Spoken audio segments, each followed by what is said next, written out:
Hey guys, what's going on? And today, I'm going to be showing you how to get the best settings out of OBS for your type of computer. It depends on if your computer's fast or slow, but I will be showing you how to get the most optimal settings in the best quality, depending on what you have. So let's get into it.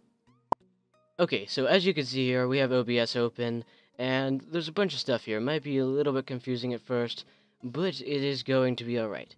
So as you can see, I already have some stuff set up here, the game, the desktop, and stream and stuff, but we'll worry about that later. So first, you're going to have to go to this little tab here, it says settings, just click on it, open up this little box, and you'll see a bunch of stuff. So what we're going to start off doing is going to the encoding section. Right now, I have mine. It's really good settings for what I do, but depending on what computer is, it might not be able to handle what I have set up here. So I would start around the 1500 section, right here. For most computers that'll work. If that is a little bit laggy, you might even want to go lower. But if you have a decent computer, you can go with 25,000. I bet you can handle it. And make sure you have custom buffer size set up here, and just match it with that one. For some reason, it seems to work for me and get decent quality out of it. So let's move on to the next tab. Okay. Oh, yes, and also, see here where it says you would like to apply changes, blah, blah, blah. Just click yes every time it says that. So right now, if you were to go to broadcasting settings, it would say live stream, like this, and it would give you a bunch of errors like, encoding settings are wrong, blah, blah, blah. All you have to do, if you want to record non-live stream stuff, just file output only, click file output only, and go ahead and change your file path to whatever you have. Like, I have mine set up in pictures, and there's a folder in pictures called OBS, and that's where my recordings go. So, you could do that, or you could just save it straight to your desktop, but I find that not to be very optimal because that will fill up your desktop if you're looking to do little short scenes and put them all together in editing and stuff like that. Okay, so that's basically it for the broadcasting settings. But if you want to live stream, go ahead to set it to live stream, and it'll ask you to optimize it for the optimal settings for whatever you're using. That is fine. That will basically do nothing because live streaming just doesn't have to be as high quality as file output. So go ahead and save that, and do whatever you want with that one. That's just really up to you wherever you want to save that. So on to the next one. Over here in video, after you apply, make sure you have this to whatever you want. If you only want to record 720p, you can set it to that, but I want to record the full screen, the full resolution I can get out of it, and whatever. And down here you can choose what FPS you want to get. I currently want to use 60 right now for what I do, so that's cool. You can do 32, so you can just set it to 30, and click apply, and that will automatically set it so you record in 30 FPS instead. I want to keep mine at 60, so click apply, and we'll move down to audio. Now, if you are like a extreme, like high quality audio guy, you might want to do this in here. I'm assuming you might know a little bit more about it, considering you're obsessed with audio or something like that. But I have mine on the default audio device for my desktop, which is, you know, my desktop audio whenever it comes out of it. And my microphone is my headset I'm using right now.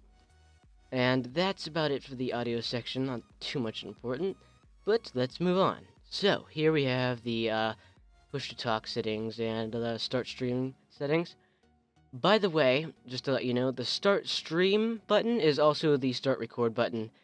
That is fine, whatever you want to set it. I have mine F9 and F10, just kind of default when I use Camtasia, which I'm using right now, as you can see, just so I can do this without getting interfered and stuff. But yes, I'm pretty sure this is self-explanatory here. Start recording and start stream is the same thing, so it doesn't really matter. But that is fine, so let's go to advanced here, and this is kind of important here. See where it says very fast, okay? Don't get confused here. Slower is not faster for your computer. It's just, slower means that it's going to take more time to process and more resources to process your video. So ultra fast is the worst you can go. If you have a, a not too good computer, like a laptop you're recording on, or it's just flat out crappy, I would go with ultra fast. But if you have a decent computer, there's really no need to go under very fast. I just find that it doesn't do too much under that, so you should be fine there.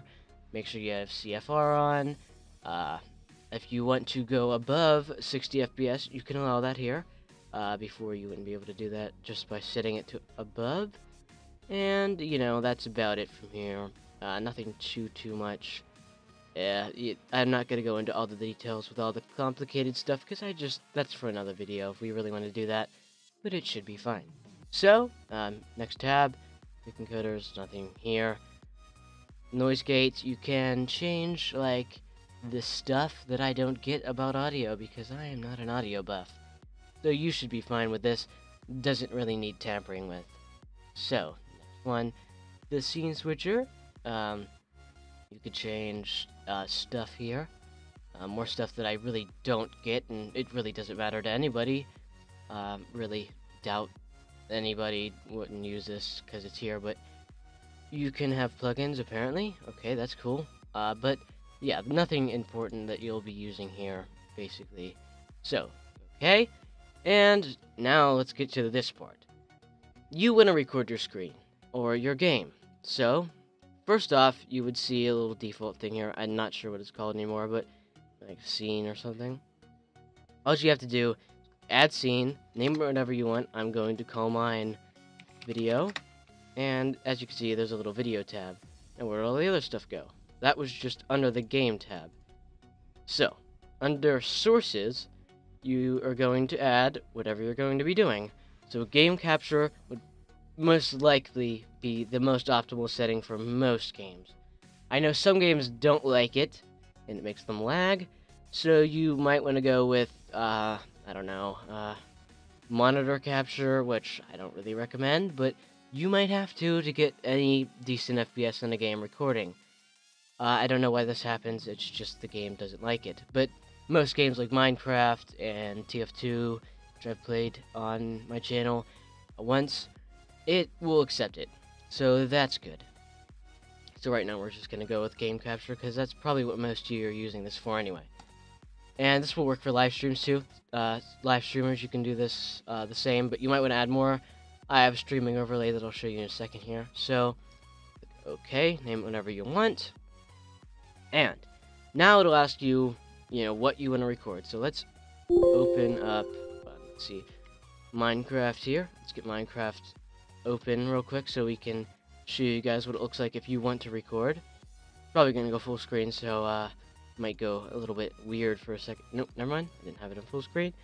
So, refresh here. And as you can see, it is automatically going to Minecraft. If it doesn't go to the game you want, all you have to do, if you're like, I want to record something else, all you have to do is double click on that, and this will pop up again, and you could select whatever you want.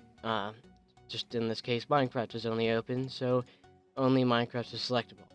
And it works really well, but just for example here, I'm going to maximize Minecraft on the other screen so you can see it full screen on here.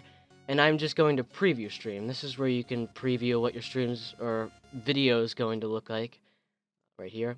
As you can see, it's open on the other screen. It's a little bit smaller than it's supposed to be, because my other screen is slightly smaller than my main screen. But it's not annoying or anything. It's the same, bezel size and stuff. It's barely noticeable. So, that's it for that part. And, you should be good after this.